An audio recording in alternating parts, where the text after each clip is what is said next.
Hello and welcome to the Lesbian Lounge, a podcast for the girls who like girls. I'm your host and your resident lesbian big sister, Juliet Taylor, and I'm here to answer your guys' questions, give advice on your dilemmas, and of course, chat about your wildest lesbian dating stories. So grab a drink, get comfy, and welcome into the Lesbian Lounge. Welcome back to the Lesbian Lounge HQ, everybody. Thank you for being here this sunny Thursday. Can we actually just deep the weather in the UK for a second? Like, why is it actually giving nice? What have we done to deserve such lovely sun rays, right? Like, literally it rained. Was it something like 40 days straight? Like, how disgusting is that if you actually deep that? But it's sunny, the sun is shining. Doesn't it also just make you so much happier? Like, the sun's out. I want to go out and do things. Like, I'm not leaving work and it's dark outside and I'm thinking, I just want to go home and curl into bed with a hot chocolate. It actually makes me want to go out and like do other things with my life than rot in bed because the weather's nice. Like, seasonal depression is a real thing and the sun is here. So let's just hope it's here to stay and the weather continues to bless us with her sunny loveliness. How are we all doing? Hopefully the sun's making us all happy. I mean, hopefully we're happy without the need of the sun, but you know what I mean? It does, like, rain and awful weather does affect. But are we good? I'm so glad we are good. I am great today because guess what arrived in my door, guys? I'm in a magazine. Eek! So this is the NE Scene magazine. Genuinely, the quality of this, I am obsessed, is beautiful. And your girl is in it. I've got a full 2-page spread. So you need to check out the NE Scene to see everything we had to say. I'll give you guys a little sneaky peek. So this is the first question. Tell us about the start of the Lesbian Lounge. So I said there was a gap in the market, really. You've got the girls' bathroom, which is great for answering dilemmas, but it's always about men. I mean, I love the girls' bathroom, don't get me wrong, but it's men heavy, right? Whereas over here, we don't speak of the awful little creatures. It tends to be about men, and I thought there needs to be a space where people can come and ask their questions to someone who can really help and give advice. Always wanted to start a podcast and wanted to use my voice for something, so I just went for it and created this space, which has blossomed into more than I could ever have envisioned, which is so true, right? Like, I never knew it was going to blow up to this extent, but the fact that it did, I'm obsessed. What else have we got? When she asked my dream guest, I've never really sat on like deep to who my dream guest would be. I'd love to interview Renee Rapp, but for some reason I said Jojo Siwa, right? Now, if we actually think, like, you know, she would bring so many new listeners to the Lesbian Lounge. So I said, this sounds a bit daft. Before she got a boyfriend, I would love to have Jojo Siwa. What a lesbian icon she was. But I'd love to sit down with her. Chris Hughes, her boyfriend, is a big Sunderland fan, so surely she must be up north sometimes. Her journey into coming out and a deep dive into getting a boyfriend would be interesting. But also Renee Rapp. Okay, I'm glad I also said Renee Rapp.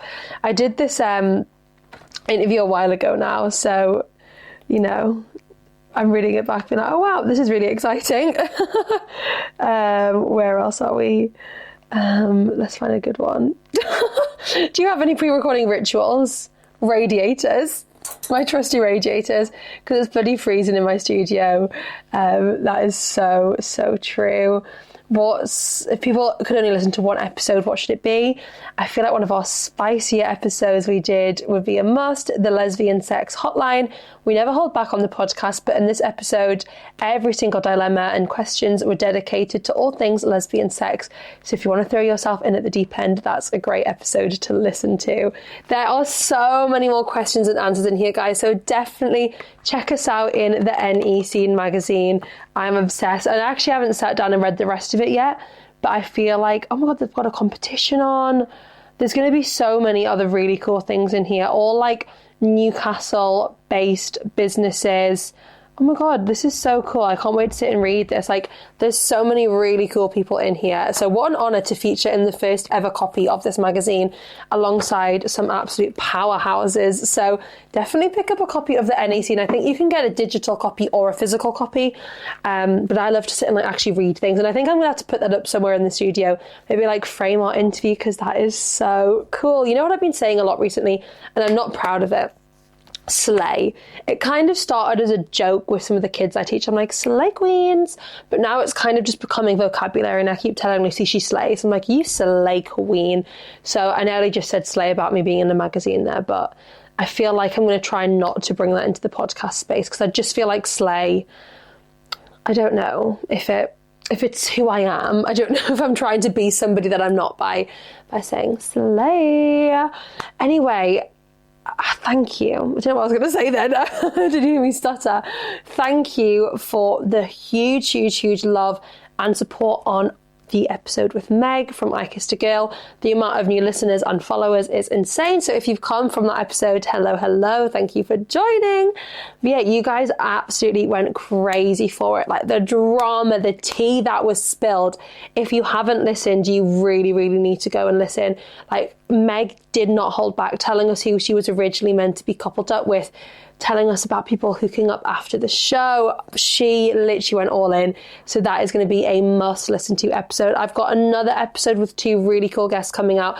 I'll just tell you because they did put it on Instagram and I've shared it as well. So I interviewed Jenny and Saoirse from First Dates Ireland. So they were matched up on First Dates for a date and are still together now, I think 8 months later. So that episode's going to be coming out shortly, so make sure you keep your eyes and ears peeled, especially if you're a fan of First Dates. Maybe you wanted to apply for the show, maybe you just listen every week and you'll listen to whatever episode I give you, but you know, whatever it is, it's going to be a good episode, so keep your eyes and ears peeled for that.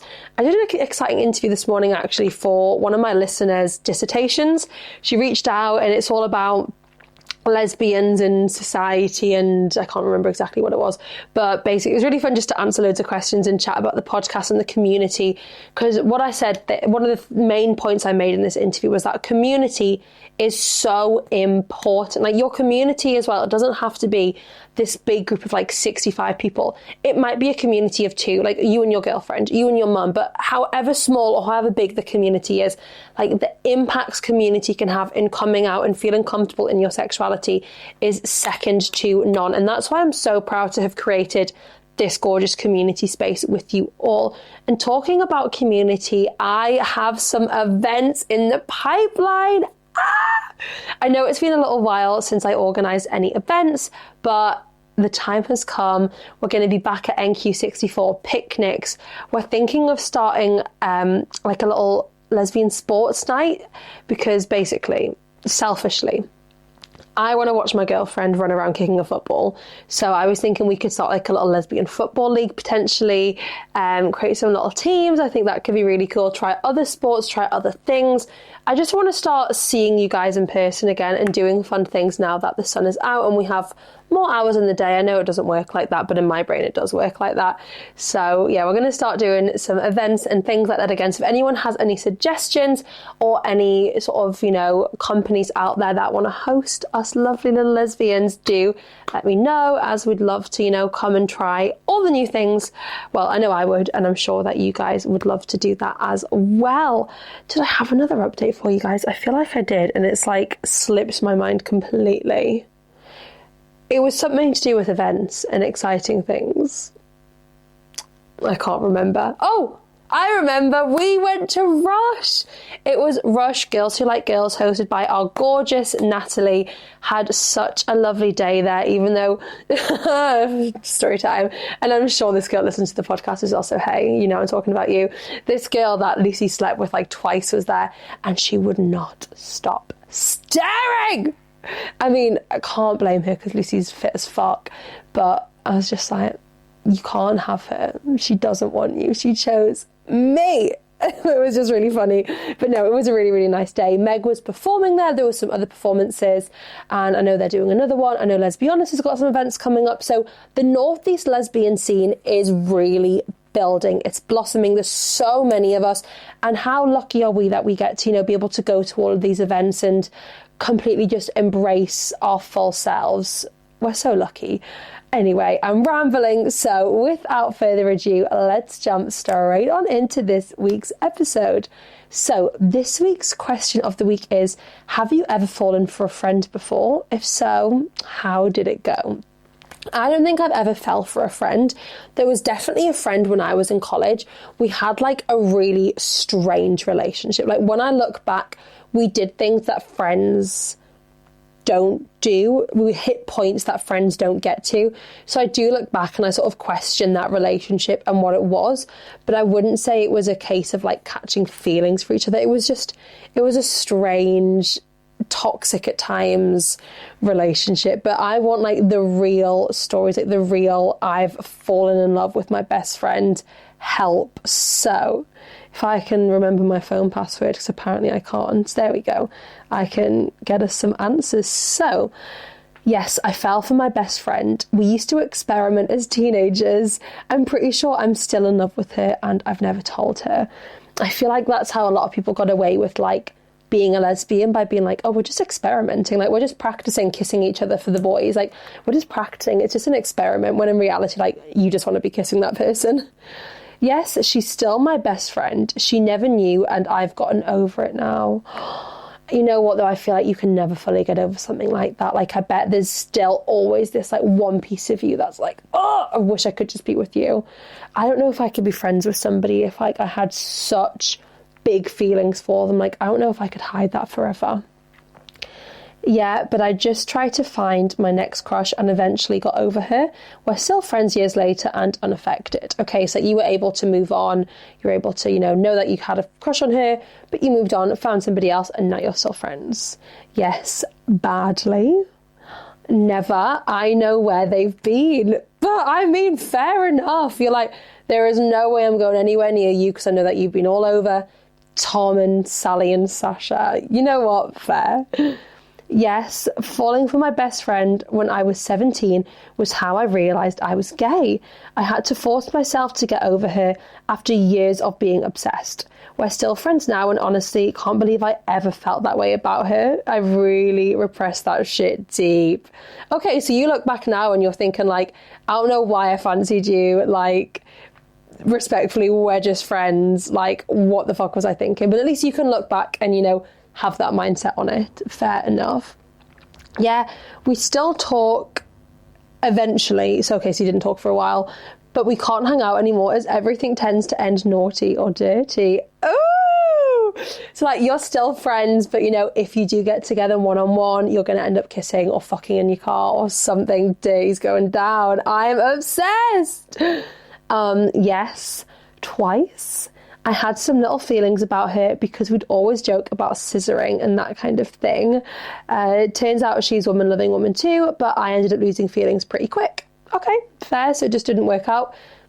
That's okay. Nope, never. Though I'm sure my ex-bestie had a crush on me. Keyword ex-bestie. Okay, so you're not friends anymore. Maybe you fell out because she was getting really possessive over you and that to her was just her having a crush on you. Crazy. I fell for a friend in college. We're still in the same group and we used to have small house parties. She liked one of the guys in our group, but also loved leading me on. Rude. I knew I liked her, so I used to do it. I used to get his attention. How did you get his attention? I'm confused. She liked one of the guys, but loved leading me on. Knew I liked her, so used to... she was getting his attention, I understand. Knew I liked her, so used it. Oh my God, why can't I speak? Let's try again. Knew I liked her, so used it to get his attention. I understand. I didn't realise straight away, but by the time I did, I was head over heels from all of this hot and cold attention. Last time we hung out as a group, we all got in the pool. 10 minutes later, once this guy had fobbed her off, she was sat on my lap in my friend's living room, grinding with her hand around my throat. Oh my God. So this guy's been like not interested. And she's like, okay, fuck you. I'm going to go have a lap dance over here. I was thrilled. We didn't even kiss, but I thought maybe she was into me. Turns out my entire friend group could see us through a window I hadn't realised was there. Okay, so you did not realise this window was there, and they're all watching this girl have her hand around her throat as she's sitting grinding on you. We fell out horrifically a few weeks later, and now she's marrying the guy from that group. Fuck off. That's intense. You know, we're probably better off not having her in our lives. No, never. No, literally only ever fall for friends, and it ends bad every single time, but I never stop doing it. Someone needs to put me behind bars, like physically restrain you from falling for your friends. I was in love with one of my closest friends for 3 years and thought she didn't feel the same. Turns out she did, and we're together now. Yay! It felt very silly that I wasted 3 years yearning over her when we could have been together. Have you all seen Wuthering Heights? I personally haven't yet. Probably won't. I might go see it. I don't know. But I've heard a lot of talk about like yearning. We're done with that. Like, we're no longer yearning over people. Like, if we want to tell someone how I feel, we're just going for it. Like, life is too short to yearn. I don't even really know what yearn means. You know, just like, oh, I wish I could be with you, but I can't. Like, just tell somebody how you feel. So yeah, you're like, if I just told this girl 3 years earlier, we could have had 3 extra years of dating, but instead, I just didn't believe that you would ever love me back. But you both do. So I'm so happy for you. Yay. Yes, but by the time I realised I had feelings for her, she had moved to America and we never spoke again. She was also straight. Oh, that is rough. So you realised she's gone, she's straight. It's so hard, isn't it? I feel like there can be pros and cons to falling for a friend, but I feel like most of the time there's more cons because, you're in love with them, they're straight. You're in love with them, they've got a boyfriend. You're in love with them, they say they don't have feelings back. Like, there's so many issues that you can be faced with. Or, on the flip side, you can be in love with them and they go, oh my God, I've been waiting for you to tell me this because I'm in love with you. There can be success stories, but I do feel like for the most part, it doesn't tend to end too well. Oh my God, guys, I just thought of another update I had. I knew I had more updates for you all. Your girl was on the BBC. What the helly? So I've actually been on a few times recently. When The Floor first came out, I did an interview all about The Floor. And then I've had 2 interviews since then. One was just over the phone and one I went to the BBC studios in person, which was a slay. What has got into me? Ew, I'm giving myself the ick. But no, it was really cool. Me and Lucy went together and I got to sit and be interviewed all about the Lesbian Lounge on the BBC. So make sure you tune in. It's on BBC Sounds. You can catch up BBC Tees and Cumbria, I think it came out on as well. It's all everywhere. BBC Sounds, Juliet Taylor, the Lesbian Lounge. Have a listen because it was all about the podcast, a bit about The Floor, and just how much I love you guys and the pod. Okay, shall we jump into some dilemmas? I think we shall. Okay, here we go. Hi, Juliet. Hello. I've been dating my girlfriend for around 15 months now. Okay, let's just figure out how long 15 months is. There's 12 months in a year. 12, 13, 14, 15. Okay, so like say you dated January to January and now we're in March. Okay, I understand. It's like a year and 3 months. Around 6 weeks into the relationship, she went on holiday to Spain with her friends. Okay. Last week, I found out that she cheated on me during that trip. So that was 6 weeks in. We're now 1 year, 3 months in, and you only found this information out last week. Obviously, I was so furious about the cheating itself, but I was also really angry that she never told me. I only discovered it because one of her friends had a big falling out with her and out of spite messaged me on Instagram to spill everything. So she's obviously said to her friends in the past, like, don't you dare tell Lucy what I've done. Like, keep that information away from her. I can't have her finding out. And then obviously they've had this fallout and out of spite. This friend's been like, right, well, fuck you. I'm going to tell Lucy. When I confronted her, she denied it at first. I feel like at that stage, like, you can't get away with denying it. Like, just admit it. Be like, I'm so, like, you just have to bear on and be really apologetic and hope that that person forgives you. Like, denying it just makes you look way more guilty. Then she admitted it, but tried to make excuses, saying it was because of alcohol and that the sex wasn't full on or intimate. Okay, but do you know what I mean? Like, no, I don't care if you'd had 7 pina coladas or 0. I don't care if you were absolutely intoxicated. You still had sex with that person. You still actively chose to do that. You know, saying it wasn't full on or intimate. Oh, so it wasn't full on or intimate since she didn't go down on the girl she cheated with.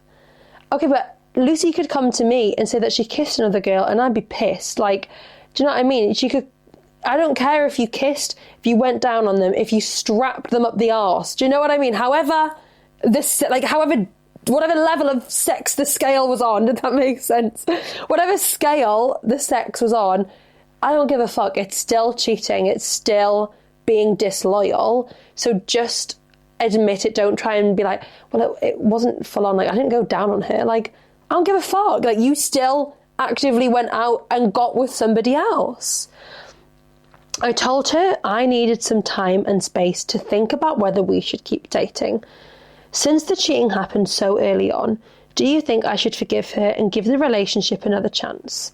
I'm feeling really confused. Even though it was early on in the relationship, I'm not sure she would have ever come clean or taken real accountability if her ex-friend hadn't have messaged me. What do you think? Yeah, there was no way she was ever going to bring this up to you. Like, she was going to keep this information close to her chest until the day she died. Like, she was never telling you this. And obviously she's made it really clear to her friends that, like, they're not to tell you, but they've had this falling out. So the friends come to you with this information. Whether you continue dating her, I think, is completely personal to you. I think the blessing here in a way is it was so early on into the relationship. It's not like it happened last week, because if it happened last week, you know, you probably would cut all ties and break up with her immediately. But it was really early on into the relationship. You know, it was 6 weeks in. Obviously, were you dating? Was it 6 weeks after you'd asked her to be your girlfriend, or was it just 6 weeks into knowing each other? Even though, like, well, even whichever option it's, you know, it's still not ideal. But 6 weeks in, you know, feelings were still fresh. You know, she'd obviously had this friend's holiday booked. You never know if there was peer pressure from the friends, if it was a fully single group apart from her and she just got into this new relationship and all her friends were pressuring her, like, you know, fuck it, like, you've only known Sally 6 weeks, like, just get with someone, like, she'll never know, she'll never find out. You never know if there was pressure coming from that side. I guess put yourself in the shoes of you in that position at that time. If she'd come home from that trip and said, listen, I need to admit something, I did kiss someone, I fingered them, how would you feel in that situation? Would you have walked away from the relationship back then?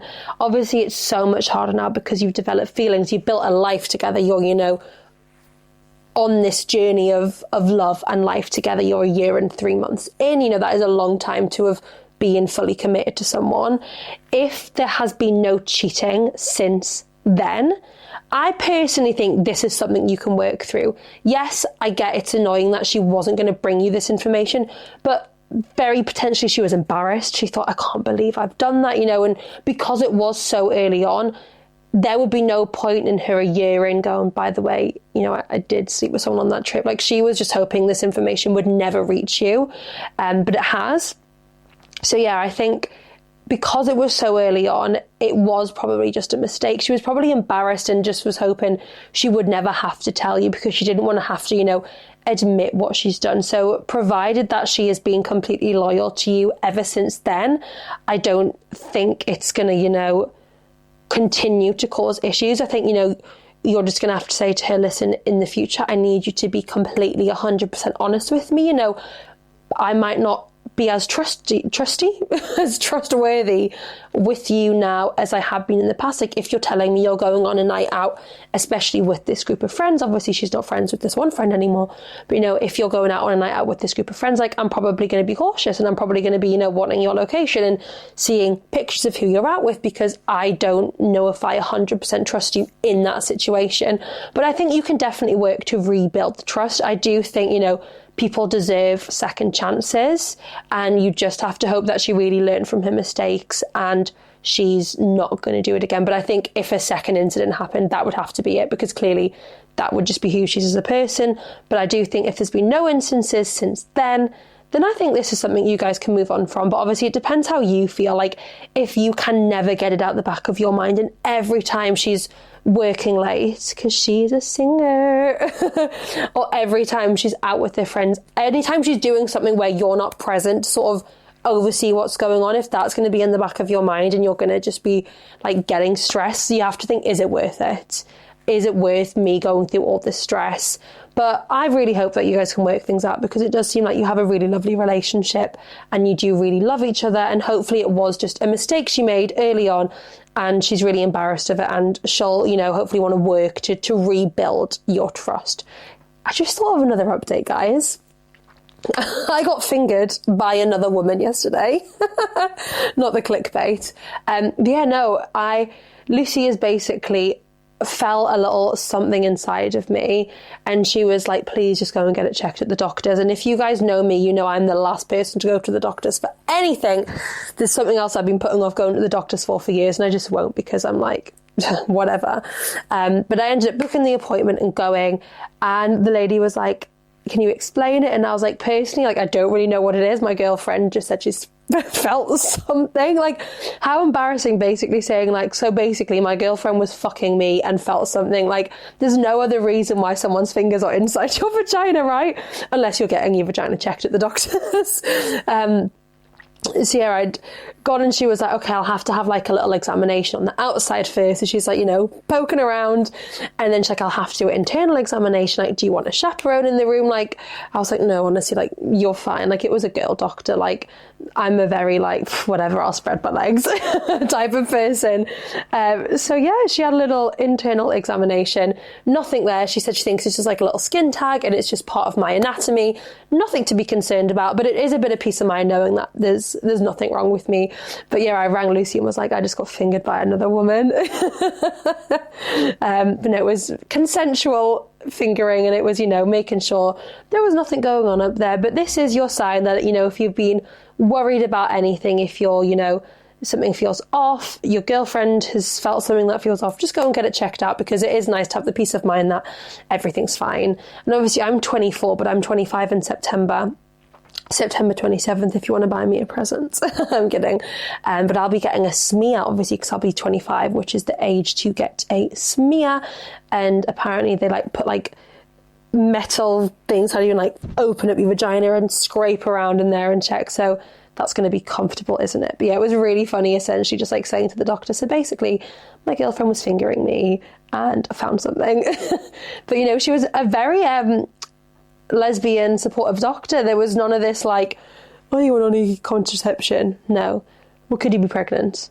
No. Well, how? Like, she was very like, because I'd written in the form, I think I'd said, my partner said she's found something. So it was very clear that it was a girl, not a boy. And she was very inclusive. God, it's freezing in the studio today.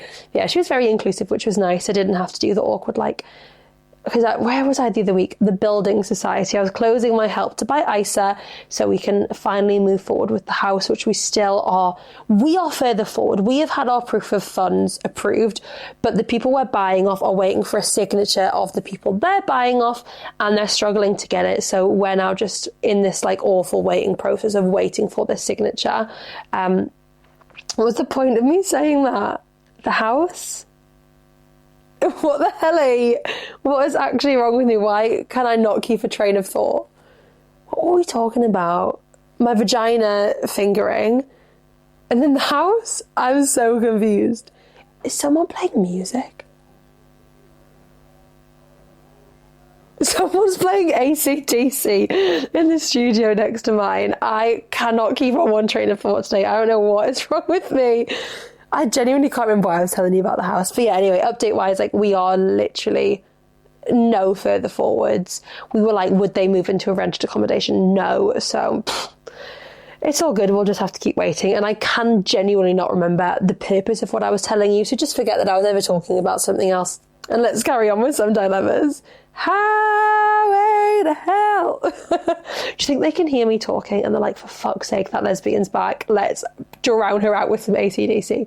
Very potentially. Okay. Anyway, hi, Juliet. I've been in a long distance situationship with a girl for about 8 months now. It started with a message on a dating app, then it moved to regular texting and calls. For the past 6 months, we've been seeing each other in person every weekend. About 3 months ago, I told her I was developing strong feelings and that I was starting to see this as more than just something casual. She said she likes me a lot too. But when I asked her what we are or where this is heading, she didn't give a clear answer. I feel like this happens a lot. You're like, I think this could be more, and they're like, oh yeah, maybe it could be, but you know, they can never give you a definitive answer because they're afraid of commitment. She said she doesn't want to define the relationship and that things feel good as they currently are. Since then, I've brought it up a number of times, but she either changes the subject or avoids the topic completely.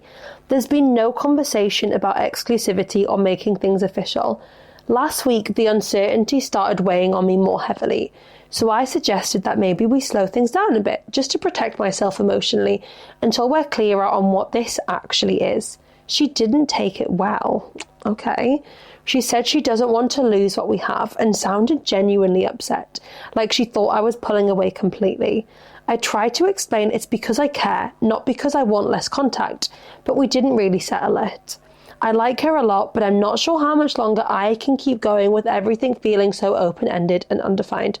I'd be so grateful for any advice you can give. Thank you. Okay, I genuinely feel like this is giving, like, Taylor's all the time, like the amount of times people have been in similar situations.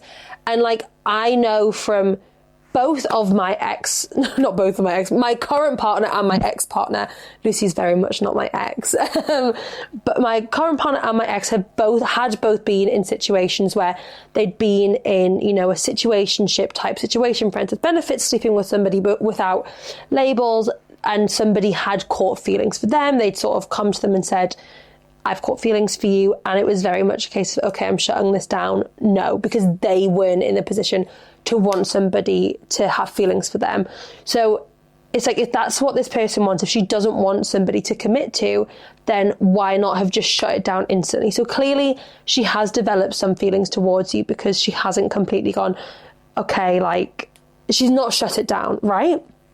But it's interesting she's saying, like, you know, she doesn't really want to define the relationship because things are good as they are. But I feel like that's what they all say, right? Like, I just like how things are going. Like, I don't want to put pressure on anything. Like, labels aren't pressure. Labels are a way for you both to feel a little bit more settled in what you have, for you to feel comfortable and for you to feel like you're, you know, you're safe and secure in that relationship. It's not a case of like, you could be going out seeing and sleeping with other women. You know that you've got that exclusivity to each other. So I guess our question is like, why is she afraid of commitment but still wanting to see you? I mean, I think there's so many lesbians out there who are afraid of commitment. Like when I was speaking to Lucy at Rush about this girl who was not stopping staring, and I was like, what happened? And she was like, you know, I was really, really drunk. We went back to hers and slept together. It then happened again when I was out in the same club a few weeks later. She then said, you know, she'd caught feelings and wanted to like progress it. And I was like, whoa, hell no. Like, Lucy did not want to commit to someone. That's probably the reason every single person she was with before me didn't end up with her, because she didn't want to commit. She didn't want to be in that situation. But when you meet the right person, aka me, you can change. You'll be willing to change and commit and give that person everything. So potentially she's just not seeing you as her forever person. You know, did you say you met on a dating app? You were talking really regularly. Maybe, you know, it did just get a little bit too overwhelming for her. But then, like you said, you try to, you know, protect yourself in the situation and say, okay, I'm going to take a step back. But she was like, no, don't take a step back. Like, she seemed to get upset by that. So it's like, it's what do you want? So I genuinely think sometimes with these people, they don't know the answer to what they want. They don't know if they want a relationship. They don't know if they want it to be a situationship. They don't know if they want you or don't. They just know that they're getting good sex and that's good enough for them right now. They don't have to commit to you. They don't have to commit to being a girlfriend and buying you flowers and taking you out on dates and seeing you more than once every weekend. Maybe that's what it is. It is, you know, just that complete not wanting to commit, which is fucking shit, right? If you want to be in a relationship, you don't want to be with someone who's not going to commit to you. So you need to sit down and get really clear with what do you want out of somebody, not even a partner, just what do you want out of seeing somebody? Do you want a level of commitment? Do you want, you know, the good morning text, the good night text, the flowers?